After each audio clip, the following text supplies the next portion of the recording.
Oh, hey everybody, good evening. It's still Sunday night, and I guess it's around 8:30 at night. I'll double check that for you. It's about 8:08, and I'm here, and I'm going to do a little something fun with you tonight. It's a learning lesson of one of the highest magnitudes you can get. To be honest with you, I don't even know where to begin. I don't know whether to show you this clip first or to tell you all the information that I have about this story that was supposedly true, based on Gene Shepard's book, "In God We Trust, All Others Pay Cash." Now, I think, believe it or not, I think most of you will probably like this story. There will be some people that just don't care for it, and don't give a shit. And that's the TMZ crowd. There's Kim Kardashian has a new earring or whatever. Whatever. But if you want to learn something, stick with me, and I'm going to get to it. Okay. I think the best thing for me to do is to just show you the clip, and then I'm going to walk you through the story of the book. Okay. And the book was only it was around 12 pages or something like that. It wasn't very long, that short story. So let me go ahead and show it to you. This is called A Christmas Story Leg Lamp. It's right there. A Christmas Story Leg Lamp. Fragile, beautiful lamp. It's a lamp. Christmas leg lamp. And I'll have to explain this to you later. Let's watch the video clip, okay? And let's see if this makes any sense to any of you, because this is just kind of a cold run, okay? Get the crowbar and a hammer, Ralph. Fragile. It must be Italian. Well, I think that says fragile, honey. Oh, yeah. There we go. Jeez,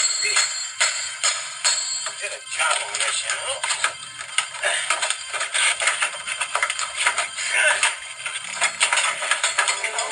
No hay problem, okay? Harry! Honey. Oh, there could be anything in there.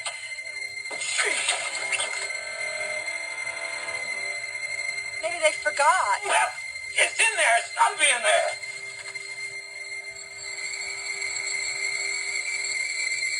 Oh, boy. Oh, boy. Oh, boy. Would you look at that? Would you look at that? What is it? Well, it's a leg. But what is it? Yeah, well, it's a leg, like in a statue. Statue? Yeah, statue. Yeah, statue. Ralphie? My mother was trying to insinuate herself between us and the statue. Holy smoke with you. Do you know what this is? This is a lamp. It was indeed a Isn't lamp. that great? What a great lamp. No. Here, hold it. Hold it, here, come on. The old man's eyes boggled, Oh, wow. overcome by art. I know just the place for it. Right in the middle of our front room window.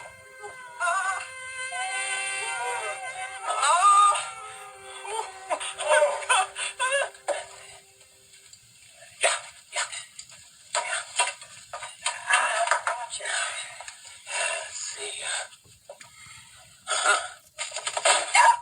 It's gone. Honey? No, it's all right. It's all right. It's all right. Let's see. This goes to the radio. This goes to this goes. Well, it's just one too many. Let's see. The snap of a few sparks, a quick whiff of ozone, and the lamp blazed forth in unparalleled glory. Oh, look at that! When you look at that, isn't that glorious? It's indescribably beautiful. It reminds me of the 4th of July. Turn off all the lights. I want to see what it looks like in the street. I'll go get the dining room. Couldn't we talk this over? Honey.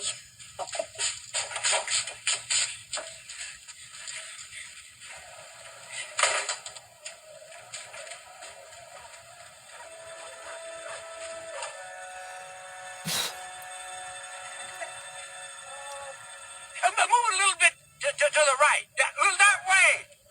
Just a little more to the right. Okay, more. That's it. Don't stop right there. That's wonderful. Hey, Parker, what is that?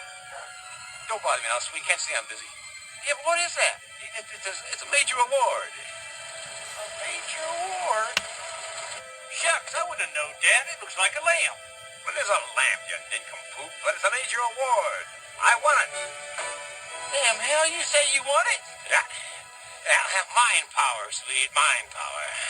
The entire neighborhood was turned on. Oh, you should see what it looks like from out here.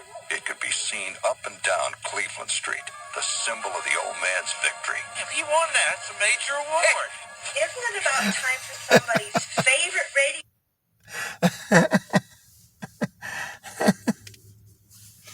All right, folks. There you have it. And sorry about that. Let me turn the light back on. I'm going to run this down too because I wanted to go to a part 2, but we're just going to make this into a long one video. Let me start running this down too because it's kind of complicated. You have to know a little bit about Americana and history in America in the Great Depression, which is when that was. Like now, there were plenty of people out of work in the Great Depression, and people have pretty much given up. You know, you basically got up and, you know, went to sleep, essentially is what you did, maybe around 12 o'clock or 1 o'clock in the afternoon. And if you could make gin or whatever it was, or mash or whatever what kind of alcohol you could make, you know, that might get you through, and they did that frequently, you know. Not everybody, of course. It was tough times. And in the 30s started to be the introduction of these prize-winning fiascos, which, you know, they would offer like a $10,000 award, which was a lot of money. And then, you know, there would be other runner-up prizes. And what you would do is, you know, since everybody was out of work, about the only thing you could afford was probably around a nickel for the paper or whatever it was probably around 3 cents or whatever. So you would get the newspaper, and in the newspaper they would have these things. They probably be fair. They probably had it in the 70s and in the 1980s. They probably still had these, probably some into the 90s. And you know, like they would say, they'd take a picture. They would take a picture in some mall at random, or not. They didn't have malls back then, but like in a store, and it would say, if you see your picture, you know, write to this place right here and send your name and address, and you'll win a prize. So they had all these different little gimmicky prize contest sweepstakes, you know, and you didn't pay anything for these, is what I understood. I read the story. I'm going on memory now, so if I make a mistake, but I read it a couple of times. I don't think I'll make a mistake here. And anyways, you know, people, you know, men, especially women too. You know, there were always like, you know, sports trivia, you know, general questions and so forth and so on. This is how it was during that time. And it might have been $20 in groceries as a runner-up prize, which was a lot of money back then. $20, probably fill your refrigerator absolutely chock full at that time. So, what happened was the old man there and Ralphie, the little boy there that this book is about, who wrote the book as a guy about my age, when he went into the dentist and he started thinking back because he was in such pain in the dentist office, and he kept thinking about that jawbreaker he used to let set where his tooth was throbbing right now when he was 53 years old or 54 years old. And this is when he wrote this book. Something like that. Maybe he was a little bit younger, but not too much younger. And so the whole thing about this story is serious. And there's a real lesson to it, which I'm going to try to explain it to you. It's hard, so please bear with me. He was sent a letter through the mail by, I think it was Western Union. And it was a big deal to get a Western Union. It was very expensive, by the way. And all it was a few sentences. That's all you'd get. But if you sent a Western Union, it was expensive. And if you received one, it was a big deal. And they received a Western Union. And it was from that sweepstakes company that said, you have won a, quote, major award. And it will be arriving by truck freight. Which indeed it did, which is what you saw in that video. And it came in, and in the book there, he says that the old man just couldn't play it down. I mean, he had to shoot off his mouth that he was a major prize winner in a sweepstakes. So he said that there were these unsolicited, very friendly felicitations from outer orbit family members that were like second cousins and stuff like that, that were just starting to just casually check in because this was a big deal. And it's really complicated because it deals with the male mentality and mentality in general, and how people cope with adversity. And that's what this is really kind of about. And the stakes involved. It's complicated. This is a hard thing to explain. They said it would be coming in Wednesday morning by truck. And somebody would have to be there over 18 to sign for it and help them take it down off the truck or something like this. That's what it said. And certainly he was there, and they waited around for it. And indeed, he won his major award. And he opened up this box, which was enormous, only to find, and by the way, it was for, according to the book, it was for it was either knee-high or it was Pal. Because I remember Pal orange soda when I was young. When I was living in Connecticut in 1966 and 67, I remember Pal. That they might still have it, but I remember Pal. That was the orange soda. It's like Crush, Orange Crush, right? Or Fanta, whatever it was. It might have been knee-high. They might have been talking about knee-high, which would make sense to put that thing there in that what we're talking about. So he just couldn't admit that he was kind of suckered and bamboozled into getting some silly light. That really didn't add up to much. But that's not exactly true. Now remember, this is a different time. This is a different place. This was in the Great Depression. This was around 60 years or 70 years after the Victorian age, where women were walking around with those big beehive hats and stuff like that and all that. So it was a very conservative kind of life back then, especially in the country. They were in northern Indiana, so it wasn't like they were living in New York City. That would have been different. This was kind of in the country, and you got country folks, which are, probably, church-going people and so forth, decent people.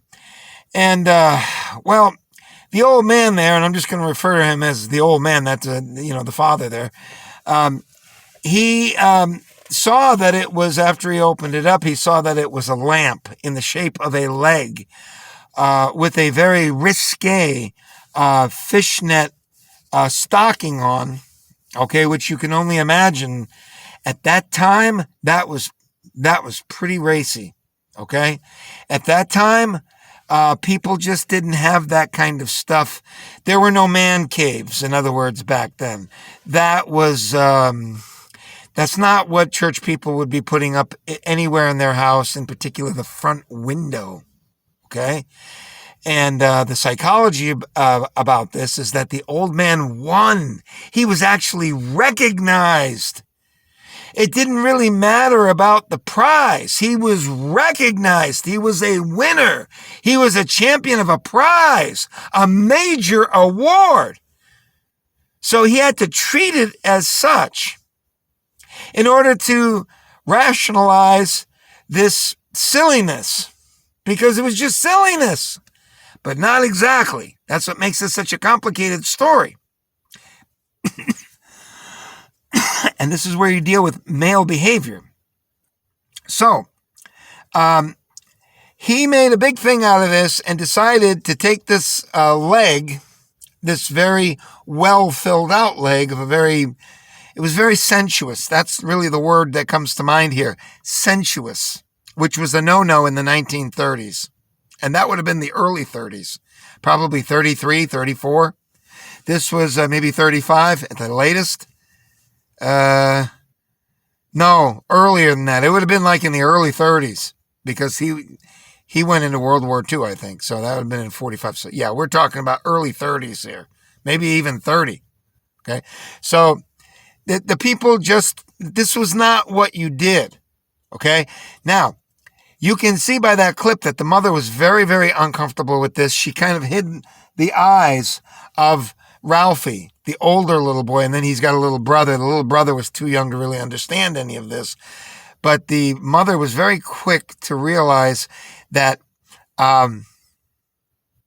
this is really, really difficult to get into because it deals with symbolism. Essentially, she had to deal with his penis. I'm not trying to make a funny here. Essentially, what this was that leg was going to be an extension of his manhood. That's exactly what this was. And he kind of had to do it because it was the only time in his life that he was recognized with a major award. And he kind of told the people, his buddies and, at work and so forth and so on. And this was an average guy. He wasn't like an executive or anything. He was just an average working guy, 9-to-5er, and he had a job. And, the people started to not really look, but gawk at this. There's a difference. Okay.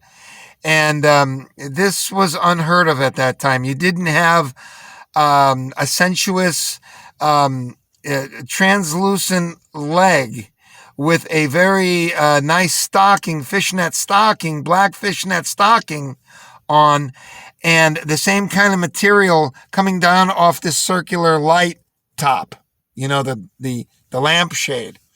In fact, you know what? I don't know if I can see it. I'll have to put it on hold, but I'll have to put it on pause. I'll see if I can pull that up, okay, and show you what it looked like. Well, indeed, I did find it, so I can make good on this. This is essentially it's got to F you up as soon as you see it, right? Get out of here. You're taking up my oxygen. Okay, let me do that again. There it is right there. Okay. Nowadays, no biggie. Back in 1930, 1931, that was a big no-no. Okay. Fishnet stockings, frills coming down off the lampshade. That was kind of like abstract art, but it definitely was something very sinister and sensual, pointing towards sexuality, which was a no-no. Now, do you get an idea where this story is going? Okay. So essentially they had a problem. Okay. And they say so in the book. The children actually became frightened, really scared for a period of time. I'm not talking about a day, but we're talking about a long time. Because in the story, people just started more and more coming over and kind of gawking at this. And it got to be too much. And of course, he wanted that on all night. And of course, his wife would get up and then turn it off and then, go downstairs and turn it off. And then, of course, that would be followed by him going down the stairs and then turning it back on. And then after he'd fall asleep, the woman would go down and turn it off. So the friction started to start right away. And, if you want to pick sides, I understand the woman's position. This was really, really uncomfortable for an average woman in a family, and her background was such that she knew all about this, okay? She was pretty savvy to what this was all about, okay? She wasn't exactly an angel when, before she met him. She was a flapper, okay? So it was kind of like a dancer. It was kind of like a risque profession. But anyways, not that she was a bad woman, it's just she was familiar with the whole idea of this. So this was turning into a really bad thing. And it became a wedge in between them. And finally, the woman kind of had it. And in the book, they said that, Ralphie, the little boy who wrote this book as he got older, he said that he was playing or doing something, and he said he heard this very fake oops like that, and then a crashing sound. So it was the lamp, and of course she put an end to the lamp. Okay, she cracked it. And by pretending to mistakenly knock it off the windowsill. And when the old man came in, essentially what he was looking at was the destruction of his penis. I'm not trying to be funny. This is symbolism. And it was the only thing he ever really accomplished that was of ginormous importance, because people in the neighborhood were coming and in crowds looking at their place at the window there. It was a big deal. And they kind of became it. You know what I mean? It's hard to explain, but picture yourself with, the people who had their grandmothers living with them, and this wasn't what you did at that time. So the old man in the book, he says, the old man didn't even miss a beat. He said, I'm getting glue. And he said he went down and he bought iron glue, the kind of glue you use to, fix broken tractor motors and stuff like that. And he tried very, very hard. And, he spent all night trying to fix this. And, he would, because of the angle of the leg, he couldn't, the glue wouldn't hold it when the way it was angled or something. And he tried to brace it. He tried to do everything he could. And, finally he just took the broom. He swept up all of the pieces. He put all the pieces into a box, and he took it and he, set it outside for the garbage or whatever it is. And you can see by what I'm telling you that this was sexually oriented all the way. All right. And this is in the 30s. All right. And this was a man who hadn't really accomplished any great thing in his life, except he had a job and he was making it with his family and so forth. So this was a real heartbreak for him that dealt with the destruction of his sexuality. And needless to say, he did not appreciate his wife, not in the least, because she orchestrated the whole thing. Okay? And Ralphie there, the little boy at the time, the older little boy, not the little tiny boy, because the younger boy couldn't understand this. Ralphie probably didn't understand it either, but he had more of a chance to. Being a little bit older, 9 or 10 years old, or 11 or whatever he was. He's probably around 9 or 10. And he said that his parents didn't talk to one another. They didn't talk to one another. And this went on for 3 weeks, which is a long time. I think they said it was 3 weeks. And what was it all about, folks? Women hold ultimately the power. Nations go to war over women. The world moves on a woman's hips. The world moves and it jiggles and bops. That's David Byrne from the Talking Heads. World of light, she's going to open our eyes up.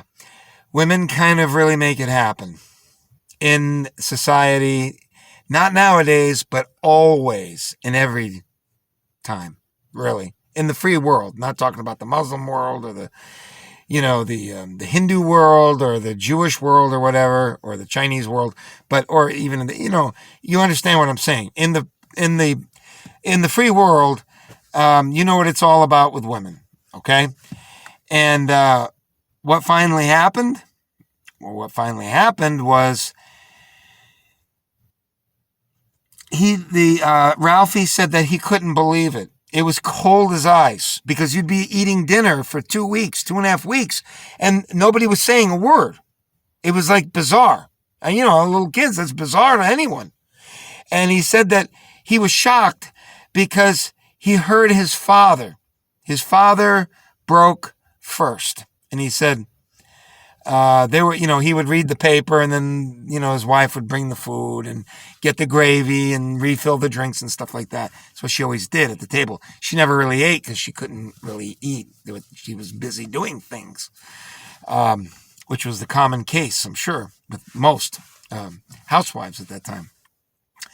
And he began to realize that even though she had destroyed his manhood, or the symbolic extension of his manhood, which had replaced his own sexuality, it probably affected their sex life too, to be quite fair. Probably was none because of that. Or none. That's probably what would have happened. The woman was not happy about this. So Ralphie said he was surprised because he heard his father say the first words in 3 weeks, and he said, "Hey, there's a movie at the Orpheum," which was like the place where you go see a movie, and they had sweepstakes and this and that or whatever over there. They'd have raffles and stuff like that. It was a movie theater, I believe. And then the wife said, "What's playing?" And then he said, whoever, and, this movie. And Ralphie there, the little boy, said he was shocked because this was the first time he heard anything going on between them for weeks. And what was it all about? The man wanted to have sex again, even though he was destroyed and he wasn't trying to have more kids because they already had 2 in the Great Depression there. He still needed to have intimacy from his wife, and the wife just wasn't going to have any part of this with the nonsense that she was going through. So what happened? He said, "Let's go out and take in a movie." And that's exactly what they did. And nothing more was said of it according to the book. Nothing more was said of it. But that should give you a real good idea of symbolism as it relates to the phallic nature of men. So you might run in and revisit this because you might see something like this. I mean, men do this kind of stuff with cars all the time. They get Jaguars and they get these sports cars, and it's essentially an extension of their sexuality. And anyways, that's the end of this. I know that this is a long story, but this was really what it was all about. I really had to do this in order to make you see. You know what I mean? So I hope you enjoyed this story. The major award in the book from In God We Trust, All Others Pay Cash. God bless you all. I hope you enjoyed this story. Leave me a thumbs up if you like it. Of course, subscribe.